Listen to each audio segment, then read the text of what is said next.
My Little Dashie, A Moment, by AJFSRD22.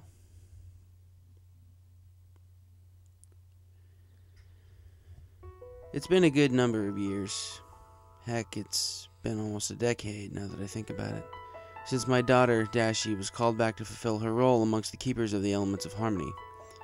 More accurately, and probably more importantly, she was called back to her place within her circle of close friends, back to the world of Equestria, where she could be free to be all that she could be as a Pegasus pony.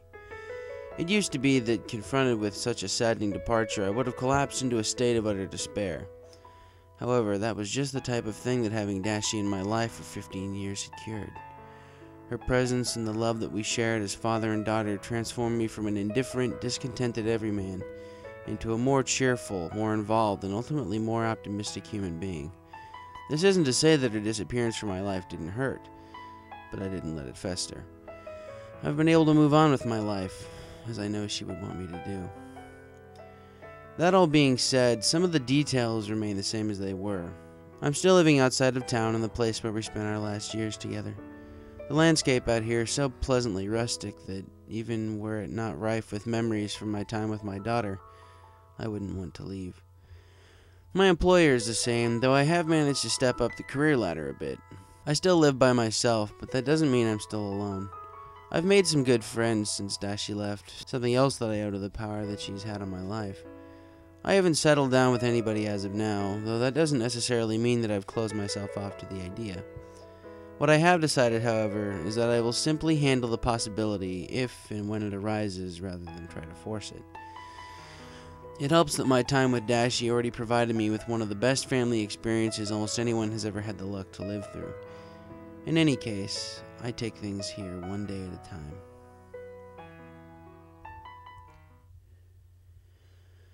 The group of 6 ponies had just finished helping the Apple family with some apple bucking and were heading into town for treatment at the spa that Rarity and Fluttershy frequented.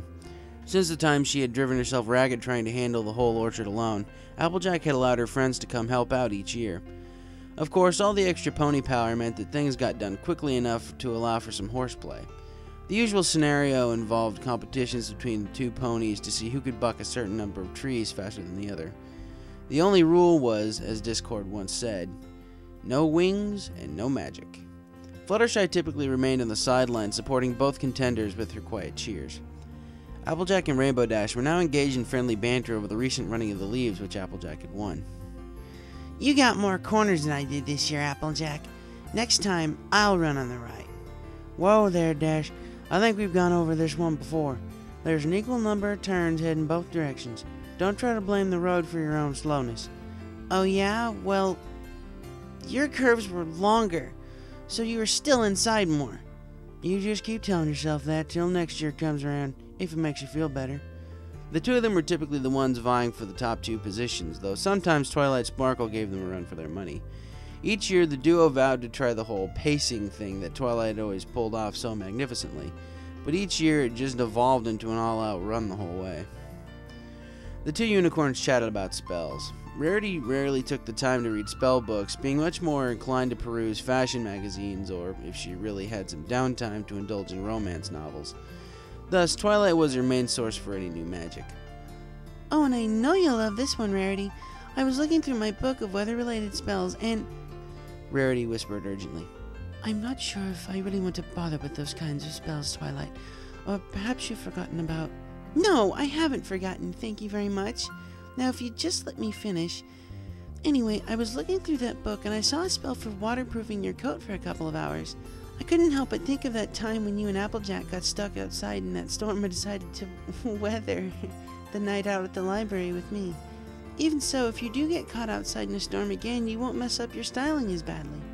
Rarity rolled her eyes at the silly pun, but she couldn't contain her excitement at the prospect of this new spell. Oh, do tell, darling. I'd love to have some way to make any future occurrences of that situation more bearable. Meanwhile, Pinkie Pie hopped excitedly as she babbled her plans for her party to Fluttershy, who smiled as she quietly let her boisterous friend's energy wash over her. I mean, getting all the apple bucking done so quickly is really awesome, so we should totally have a party to celebrate. I mean, duh, we won't be able to do it today because every pony's tired and we're going to spend the afternoon getting all relaxed at the spa and stuff, but we can do it tomorrow. We'll make all the cookies and cupcakes and pies and other goodies. Chocolate, yeah, we'll make chocolate. Something. We'll do it all in the morning, and then we have the party in the afternoon, and it'll be totally fun and stuff. Always one to oblige, Fluttershy affirmed. Why, yes, that does sound exciting, Pinkie Pie. I'm sure it'll be great, because you're always so good at doing parties. And so the tight-knit group of ponies trotted their way toward the spa, ready to melt away their exhaustion for the night.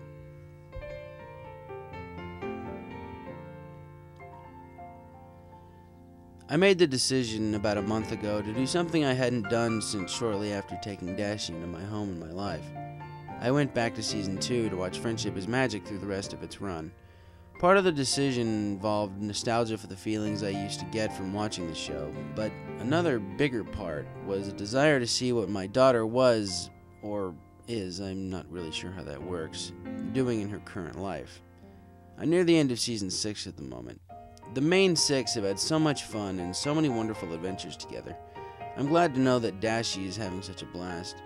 What's interesting is that apparently, since the fan base of the show came to include such huge periphery demographics, it eventually shed its Y rating and moved up to Y7 and even later G. It's not a huge difference, but it meant that the producers had a bit more wiggle room regarding the subject matter they could approach. I think it's benefited from it personally. Every once in a great while, though, a scene disarms me. This happens very seldom, but Dashie will shoot what seems to be an almost longing look at the camera while the group is engaged in something. Now, from what I found by poking around a bit, the internet decided that Pinkie Pie, ever the fourth wall breaker, finally rubbed off on Dashie. On the other hand, having seen this a couple different times, I can't help but revisit my speculations from back when she had just left. The shoebox seemed to go with Dashie, but can I be sure that Celestia allowed it and the associated memories to accompany Dashie in her life in Cloudsdale? If not, did she then also take the memories of the trip to my house away from the other 5? Because I can't imagine that she'd be so cruel as to put them in the position of having to hide such a secret from Dashie then on. But I need to stop fretting about it. I promised myself that I'd let go, just as a parent must eventually relinquish their hold on their child or children. And I did. It was a point of personal growth, and quite frankly, of relief, to learn that I could do that. Still, it's hard not to think about the possibilities when this keeps happening. If I wasn't already so far into the show, and thus so close to the end, I'd consider stopping so that I don't risk falling into a retroactive rut of worry. Nonetheless, there's only a little bit over 2 seasons left, and by God, I'm going to watch what I can of my daughter's and friends' escapades. Just because a kid goes off to live their own life doesn't mean you completely lose interest, after all.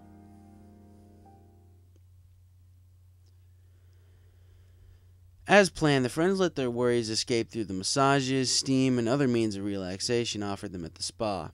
And the next day, Pinkie Pie threw her party celebrating the completion of the apple bucking. The next few weeks were largely uneventful. Then, early in November, Ponyville had a dance party hosted by none other than Vinyl Scratch. The Elements were in attendance, though some were more excited to go than others. Pinkie Pie sprinted in from afar, and the group just let her go. They had decided long ago that there was no point in trying to keep tabs on or control of the hyperactive pink mare. As long as the party was still going, Pinkie would be there in some capacity, and since Ponyville's parties were much less formal, and consequently much more enjoyable than Canterlot's, they didn't have to worry about Pinkie disrupting anything. As with anything involving physical prowess, Applejack and Rainbow Dash got competitive out on the dance floor. In fact, their contests were so anticipated at these parties that occasionally even Pinkie Pie was ignored. Of course, this never bothered Pinkie, as she reveled in watching her friends partying so hard. In fact, she sometimes enjoyed them, much to the amusement of every pony looking on. Twilight had decided between the last party and this one to read up on a plethora of different dancing styles, and she had been practicing at the library a bit. Despite having to clean up fallen books numerous times after some pony and bookshelf collisions, she had made great strides in her newfound art. Nonetheless, she was still nervous about doing it in front of so many ponies. Rarity, I don't know about this. Every pony knows that Applejack and Rainbow Dash are hogging the dance floor for the sake of competition, and Pinkie is because she's Pinkie Pie. I want to show people what I've learned, but I don't want to seem like a show-off. Rarity gave Twilight the best disapproving look she could muster and clucked. Really, Twilight, Do you still struggle with this? Didn't you learn from the Trixie fiasco that your friends appreciate you for who you are? Showcasing your true talents in the right situation is entirely appropriate. In fact, I think you should show those three up. They derive all their popularity from performing ludicrous stunts. I'm not saying it's not amusing to watch, but for Celestia's sake, it would be nice to see some formal, refined dancing for once. Go, now. Show them how it's done. With this, she shoved Twilight into the throng of romping ponies. She then turned her attention to Fluttershy, who stood demurely in a spot removed from even the ponies who weren't part of the dancing crowd. Rarity sighed and sauntered over to where the pastel yellow pony stood. Dear, why are you standing way over here? You should come and enjoy yourself with the rest of us. Fluttershy murmured. I'm glad you want me to have fun here, but I'm fine over here. Nonsense, The ivory pony stressed. What is it that's got you so uptight that you won't approach any pony here? Fluttershy responded, barely audible above the thumping. Well, it's a dance party, and well, I'm not good at dancing. I beg to differ. You're simply more in line with Twilight's dancing, refined and elegant as opposed to odd gyrations most other ponies do. And see, look how well Twilight's doing. Fluttershy hazarded a glance to the middle of the mob, only to find that Rarity couldn't be more right. Not used to any pony bringing a traditional style to the table, every pony was standing around Twilight's dancing area entranced as she flawlessly exhibited first Maflenko, then Marinera, and even a couple others. Turning back to Rarity, Fluttershy whimpered. But I haven't studied like Twilight has. I don't think I'd be very good. Flustered, Rarity asserted. Don't be ridiculous. No pony but Twilight learns to dance by studying textbooks first. How she picks up on so many things just by reading, She paused a moment, simultaneously seeming lost in thought and seeming like she was struggling to repress some sort of emotion that wanted to rear its head in response to her line of thinking. Finally, she resumed. No, darling, you'll be fine. I've seen you out and about with your forest friends enjoying yourself to the fullest, and I have seen you dance on occasion. Come now, don't let Twilight think she's the only pony who doesn't resort to cheap tricks to get attention out there. Fluttershy still wasn't convinced. But Rarity, you can say that because you're my good friend. I don't know every pony here very well. I'm just not good enough. Rarity retorted. Then you leave me no choice. We shall have to do this the hard way. With that, the unicorn began to drag her unwilling friend toward the dancing ponies. Clearing her throat, she announced their entry. Excuse me, my friend here would like to show you her dancing style as well. Turning to Fluttershy, she said, Now, you go join Twilight out there. If nothing else, close your eyes while you dance. Then you won't have to see every pony and can just focus on the movement. Finally, she addressed Twilight herself. Twi, dear, Fluttershy is going to join you in your lovely performance. Fluttershy accepted her fate and joined Twilight in the middle. After a short, inaudible dialogue between the two, they began. Their synchronization was fascinating, and the vibe changed so drastically that Vinyl Scratch picked up on it and changed the tune to something more fitting. As the two ponies focused, twirled, and leapt and pranced about, every pony else could only stare with mouths agape. It was all Rarity could do to suppress, of all things, an almost fangirlish squeal at how well her plan had worked and how wonderful it all looked. Then, caught up in the moment, Fluttershy opened her eyes. The glee on the Pegasus' face was immediately replaced by an emotion not far short of terror. As she realized that every pony's gaze was fixated on her, she shrunk down, her defining shyness overwhelming her. Since Fluttershy was now frozen in the middle, Twilight soon bumped into her. Twilight instantly recognized the trouble and rushed to crouch down by her friend and lay a comforting hoof across the cowering pony's shoulders. Fluttershy, you're fine. I'm right here, and every pony was simply loving your dancing. Now just relax and everything will be... Twilight was cut short as Fluttershy began to first whimper, then squeak, and ultimately break down, at which point she bolted out of the crowd in the building. Twilight let out an exasperated sigh. She turned toward the crowd and asked, Rainbow Dash, could you go out and get her? As the two Pegasi had known each other the longest, Twilight felt that the lightning-fast blue mare would be the best hope for consolation. However, she received no response until Applejack spoke up. You know, I haven't seen her since shortly after you started dancing. Perhaps she's already left for some reason. Twilight pondered this possibility for a few moments. Then she stated, Okay, every pony go ahead and go back to what you were doing. I'll take care of this. She turned to an obviously dismayed Rarity. What happened? When Fluttershy got outside the dance hall, she stopped to catch her breath and calm down. Suddenly, she heard a heavy sigh off to her left. Alarmed, she slowly turned her gaze toward the source, only to see a disheartened Rainbow Dash slumped against the side of the building. She slipped over to her friend and inquired, Is it okay if I sit here too? I'm done inside and you look kinda lonely. Rainbow Dash looked up at her friend and managed a faint smile. Yeah, sure. Go for it. Fluttershy did so. Before long, though, her curiosity got the better of her, and she asked her nearly lifelong friend, What's wrong, Dashie? You were having so much fun in there with Applejack and Pinkie Pie. Did Twilight upset you somehow? Dash winced a bit at Dashie and heaved yet another sigh. She seemed to be contemplating whether or not she was going to respond, but Fluttershy pieced things together. You're having another one of those moments, aren't you?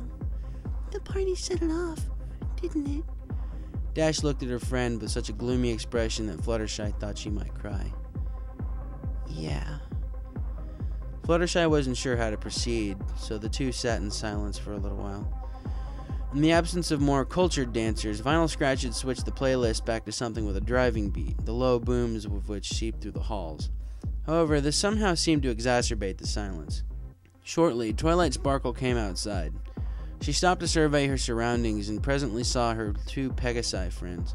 She trotted over and started to apologize. Fluttershy, I'm really sorry about what... To her surprise, she was silenced by Fluttershy, who held a hoof up to Twilight's mouth. She's having a moment. Twilight's eyes widened for a second before settling into a look of genuine concern. Oh, I see. Knowing this would probably be no quick affair, she took her seat next to the other two ponies. After a few moments, she ventured, Was it the party that set you off, Dash? Dash simply nodded in response. The trio sat there, reflecting until the other three eventually came out to investigate. Sensing that there was great distress, they joined their friends in sitting. Applejack was the first to speak. A moment? Fluttershy muttered. Yeah. Applejack nodded sagely and said, I kind of figured.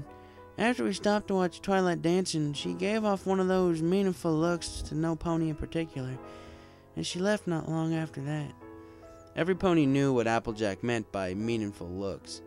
They were the looks that Dash shot off in the direction of the camera if and when she remembered that it was focused on them at the moment. For a while after they had returned, this signaled that, after the scene was over, Dash was going to go off and contemplate for a while.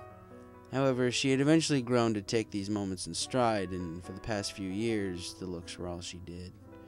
Nonetheless, here she was again, and she seemed more melancholy than at any time before. Pinkie Pie shifted uncomfortably before asking, Dashie, what can we do for you?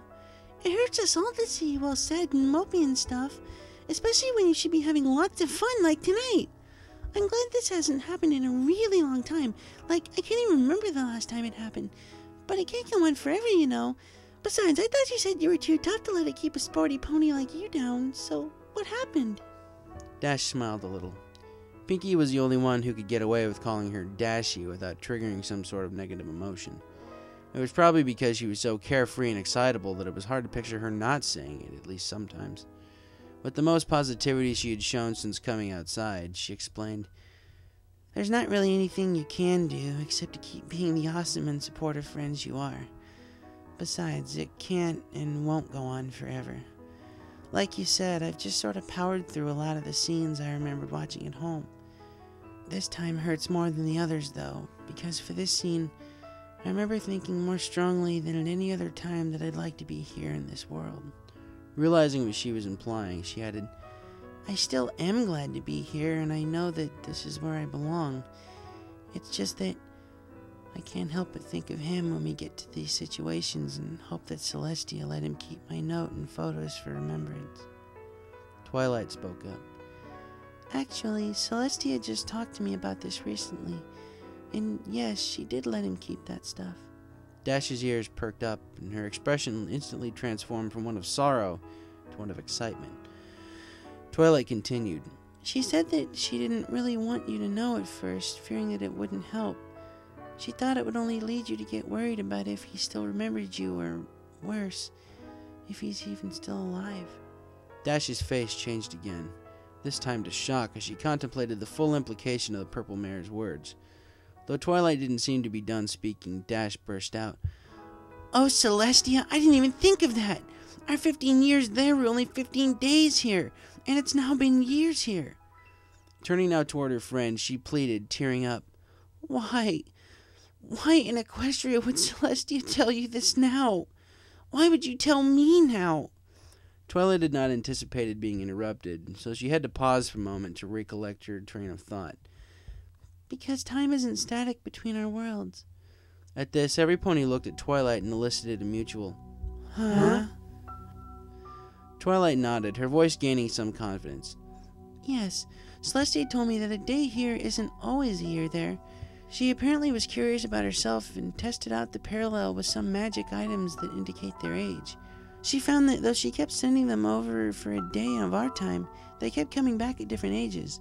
What was strange is that the closest any test got was when an item that was missing here for a day turned out to have been in their world for only a little over a month. In a couple instances, they came back having aged even less than a day. So for some reason, time is really out of sync between the two worlds. Long story short, Dash, he's most likely still alive and kicking, so to speak. Hey, the amount of time that's passed for him might be close to how much time has passed for us. A couple of ponies had seemed lost until Twilight's summation at the end, at which point they all smiled gleefully. Dash, though, was so overcome with joy that she pulled Twilight close in a tearful embrace. She sobbed, Thank you so much, Twilight. I'm so glad to hear this. It's so great to have an answer, finally, after years have passed. After pulling away, she took a minute or two to regain her composure.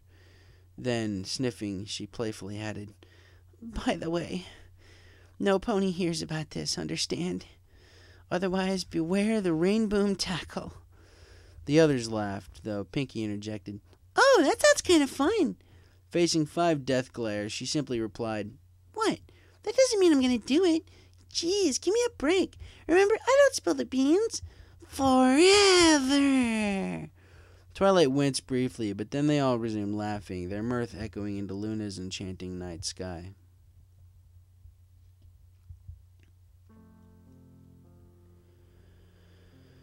Well, it would seem that in the final season, the producers decided they weren't afraid to tackle some bigger subjects.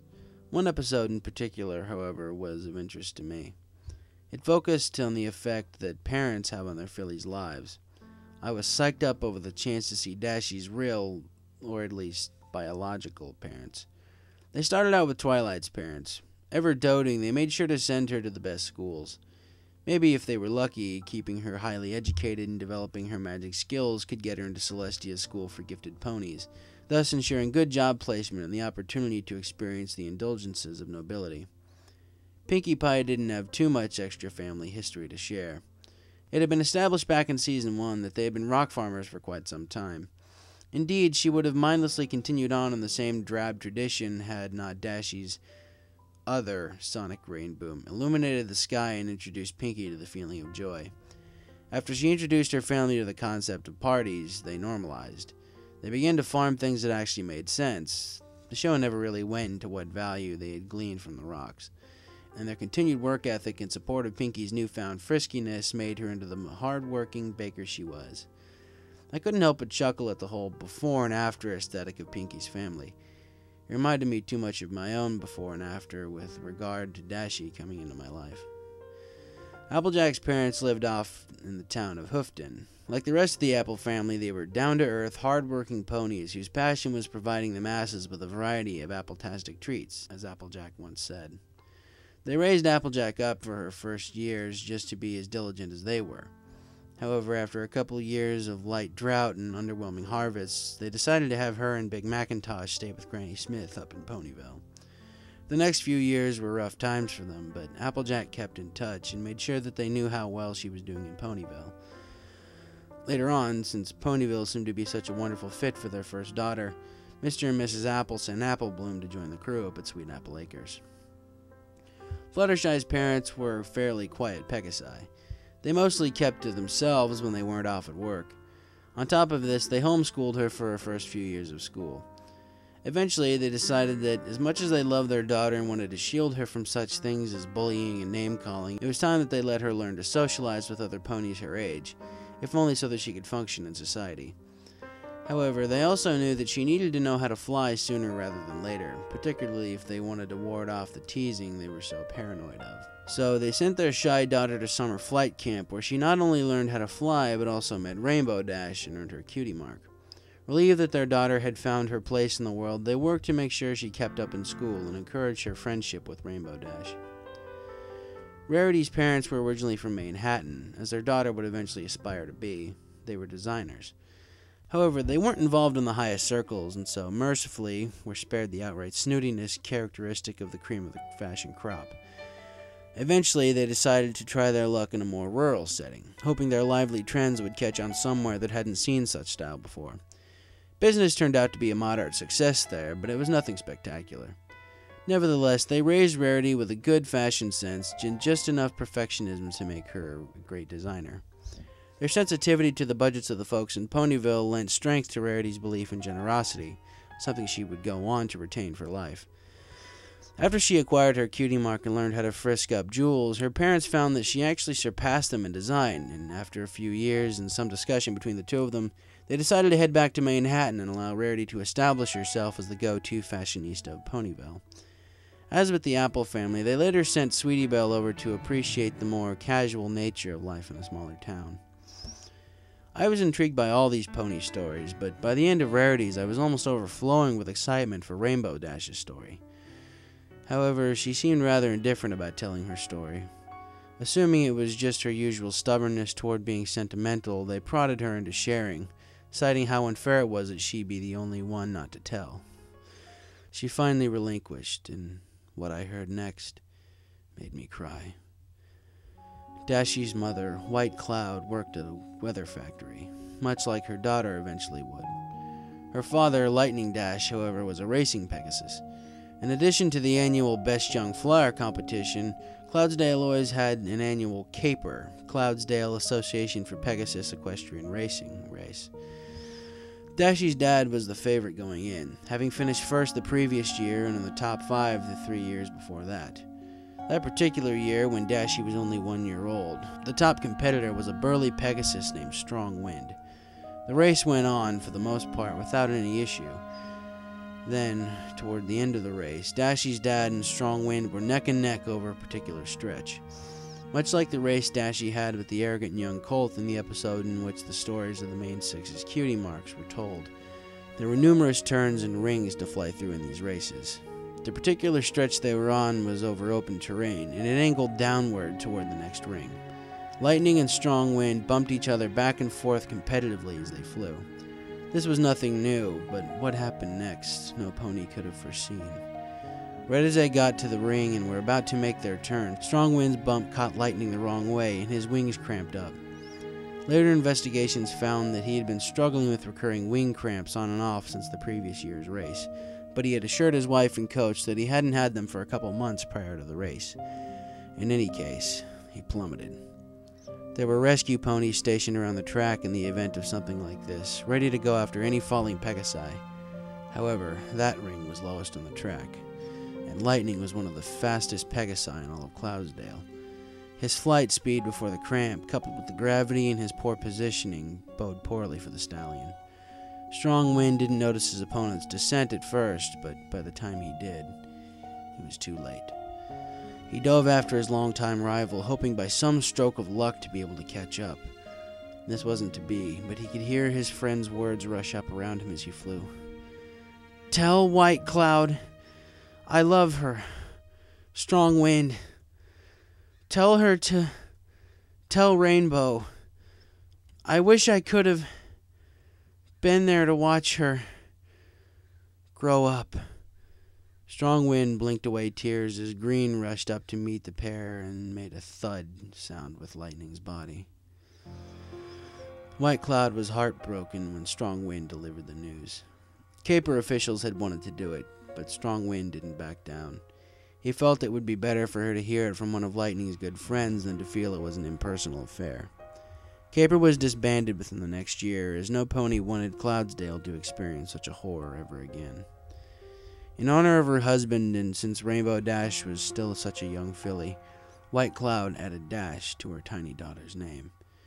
For the next few years, she tried to raise Dashie as best she could, but Dashie was never seen outside the home, as if White Cloud feared for her safety. Then, when Dashie was about 5 years old, she disappeared mysteriously. It never came to light what the exact reasons were. Some speculated that she had finally broken in the wake of her husband's untimely death and the pressures of single motherhood, while others thought that perhaps she had eloped with some pony to escape the trappings of her present life. However, the prevailing theory was that some pony, disgruntled by her husband's direct, though unintentional involvement in the derailment of Caper, had either kidnapped or killed her.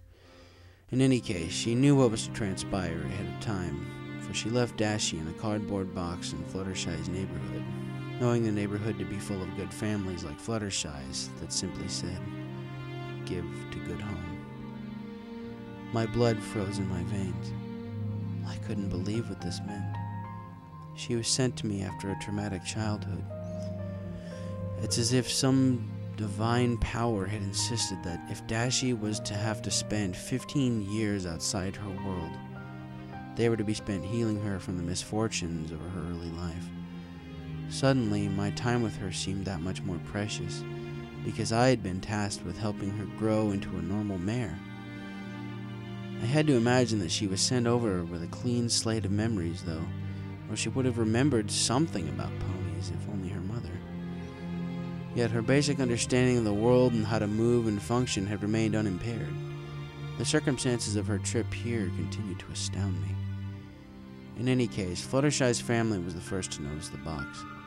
Recognizing, but too shy to personally take in, the filly of such a famous couple, they ensured that Dashie was put into a good home in the neighborhood. A few years after she had gotten her cutie mark, Dashie's adoptive family told her the truth. She still loved them, but it only ignited the flame of independence that had always dwelt within her, so she found her own place in Cloudsdale and lived there from then on. One day, she decided to venture down into Ponyville with a couple members of the weather-making team just to see what they did down there. Thrilled with the idea of controlling weather and the possibility of showing that she could do it faster than any pony else, she signed up and soon gained a reputation for her quick work. Pinkie Pie was the first to befriend Dashie with her quirky, amusing, overall out-there nature, and the rest, as they say, is history. The other 5 ponies looked almost as dumbfounded as I was, and their tears matched mine. They all gathered in and squeezed Dashie in a big, comforting group hug. It's been a while since I claimed this, and it's now older than dirt, but my heart exploded. Again. Twilight suggested that they all gather at the library for some hot cocoa and cookies, probably hoping to take every pony's mind off Dashie's sad closing story. I hoped it would work, and it did seem to. Pinkie Pie, of course, served the refreshments with a little help from Spike to get things heated up quickly. It was a cute scene. For the most part, the 6 just tried to chat things up. At one point, though, Dashie looked out of the window that the table was positioned next to, giving one of those longing looks I've mentioned before. I wasn't sure what to think, but after hearing what I'd heard in this episode, my heart was smitten by my love for my daughter. Every pony stared in shock and anguish at their cyan-coated friend. Even Fluttershy had never heard the full story before.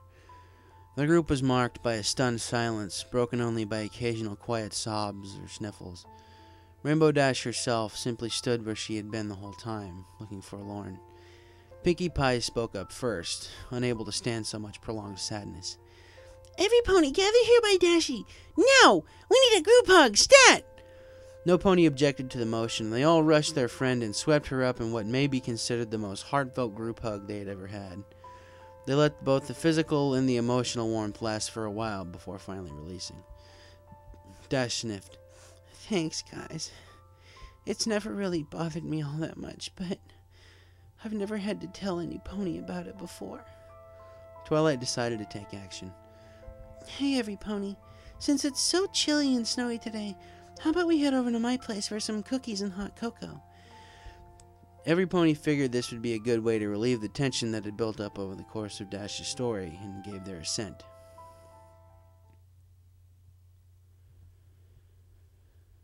Later that night, 5 of the 6 friends sat around a table that had been set up in the library for the occasion, engaged in lively chatter about various mundane things. Ever the refreshments host, Pinkie Pie was busy making the last of the hot cocoa with Spike. His fiery breath greatly expedited the process, and a heaping plate of cookies was a bit over half of the hot cocoa that had already been prepared and set on the table. Of note was that, as one of the few winter set episodes, the ponies all had on very fashionable winter clothes. Pinkie Pie wore a button-up pink sweater and a matching striped scarf of alternating shades of pink. Twilight wore a cute blue plaid sweater vest with a nice-looking long-sleeved cream dress shirt underneath. Rarity wore a deep purple sweater that perfectly complemented her mane along with a purple scarf pattern with her cutie mark. Applejack wore her trademark hat as well as a pink shirt underneath a grayish-brown long-sleeved sport jacket. Fluttershy looked cute in an almost Girl Scout attire, sporting a green and yellow striped beret with a pink bunny head decoration on the right side and a short-sleeved light green jacket. Rainbow Dash wore a dark salmon-colored athletic jacket with white trim and a pair of white stripes running down the outside of each sleeve. As Pinkie walked toward the table, Dash turned her attention to the landscape outside the window.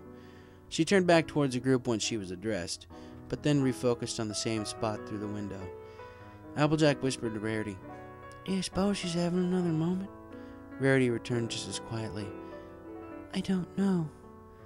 By now, every pony had turned their attention to the obliviously contemplative Rainbow Dash. Dashie turned back towards the group, as she had been addressed by someone. However, as soon as she had said her piece, she returned her gaze toward the camera, and held it for quite a while.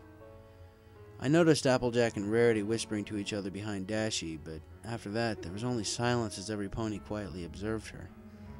I subconsciously rose from my chair and walked toward the TV, standing only inches from the screen and peering into the eyes of my far-off, yet strangely, somehow, still present daughter. I could have sworn that she knew I was there. She lifted a hoof off the table and put it up to the window, which was nearly equivalent to placing it on the camera itself. I put my hand up against her hoof.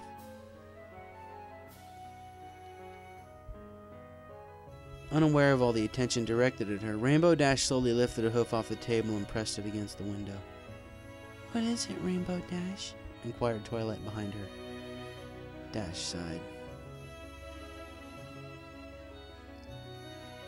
Behind Dashie, Twilight asked, "What is it, Rainbow Dash?"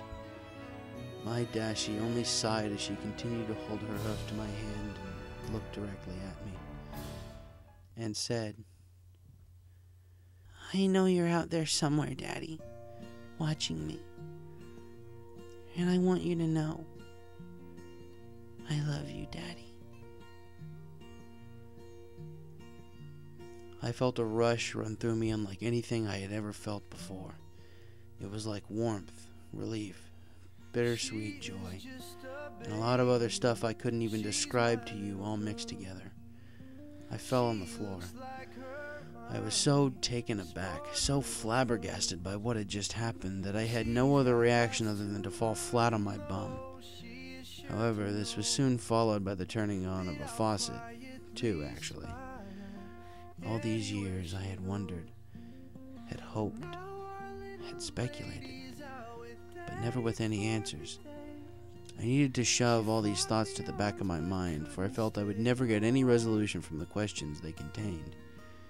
But now my wildest dreams had come true. My little Dashie still knew who I was.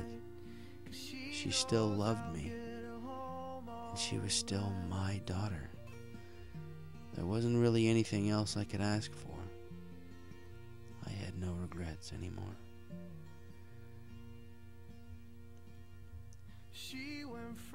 Every pony sat in silence for a few moments, watching Rainbow Dash as she seemed to be seized by some kind of euphoria before being gently let back down into reality. Turning to her friend, she stated, still smiling contentedly, "The camera's gone now." Twilight finally asked with a happy grin on her face, "That was for him, wasn't it?" Dash only nodded in reply. "How long have you been planning that?" Dash looked surprised before replying, "About 5 minutes before it happened." It was Twilight's turn to look stunned. Really? Even though you knew about the scene way before it happened? Dash said. Sure. I didn't want to think about it until it happened, really. Her voice took on a more melancholy tone. This was the last episode I remembered seeing a scene from, so I knew that when it happened, it would be my last chance to throw him a hint that I still know he's out there. Perking up a bit, she continued. So seeing as this whole episode was about how our parents shaped our lives and how I have such a tragic backstory here, I decided that I could pull off something to let him know straight up how I feel, without letting viewers onto the oddity of it. What I didn't know was going to happen was that rush I felt when I said it. Beginning to tear up a bit, she finished. I knew at that moment that he had been watching me.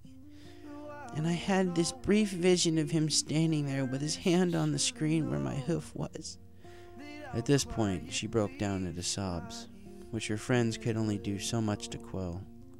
After a while, she finally regained her composure to say one last thing.